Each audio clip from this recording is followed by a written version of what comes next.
सगळीकडे शोधून शोधून माझी दमछाक झाली. शेवटी ऑर्डर कॅन्सल करायची वेळ आली. तर झालं असं, हा हाफ केजीचा रसमलाईचा केक आहे आणि दुपारीच ह्या केकची मला ऑर्डर आली होती. रसमलाई केकची ऑर्डर मी एमर्जन्सीला कधीही घेत नाही, कारण रसमलाई मी घरात बनवते. आमच्या जवळपास इथे कुठेही मिळत नाही. पण मी कणकवलीला जाणार होते, म्हणून म्हटलं कणकवलीला आपल्याला सहज रसमलाई मिळेल, म्हणून ह्या केकची मी ऑर्डर घेतली आणि कणकवलीला गेल्यानंतर मी 7-8 दुकानं शोधली, पण मला रसमलाई मिळेना. शेवटी म्हटलं चला ह्या केकची ऑर्डर कॅन्सल करावी. म्हटलं एक दुकान राहिलं आहे, तिथे जाऊन बघावं. तर त्या दुकानामध्ये ही रसमलाई मला मिळाली. मग संध्याकाळी घरी आल्यानंतर हा रसमलाईचा केक मी बनवायला घेतलेला आहे. तर चला तुम्हालासुद्धा असे वेगवेगळे फ्लेवर आणि नवनवीन डिझाईन शिकायचे असतील तर 13 आणि 14 जूनला केक मेकिंगचा आपला वर्कशॉप आहे.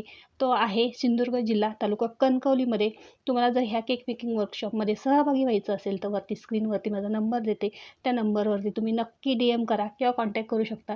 तर बोलता बोलता हा रेग्युलरपेक्षा वेगळ्या डिझाईनचा रसमलाई केकची डिझाईन आपली तयार झालेली आहे. तर तुम्हाला कशी वाटली ही डिझाईन?